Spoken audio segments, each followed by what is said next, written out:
Morjens. Pintakuris on lattia-allas, joka asennetaan valmiin lattiapinnan päälle.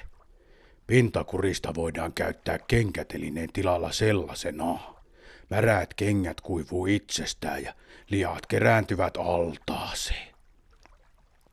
Pintakuris voidaan yhdistää myös viemäriverkko, jolloin se käy hyvin lemmikkien tassujen putsaukseen ja kuravaatteiden ja kenkien huuhteluun.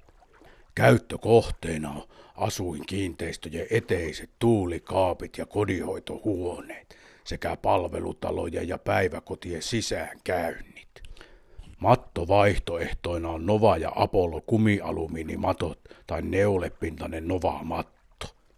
Kaikki on tassuystävällisiä, jalalle mukavia ja miellyttää vaativankin sisustajaa silmää. Matot kestää normaalikäytössä vähintään 10 vuotta. Jos ei vakio koko käy, niin me tehdään sulle tarvittaessa omaa. Vemtaa sepältä se onnistuu.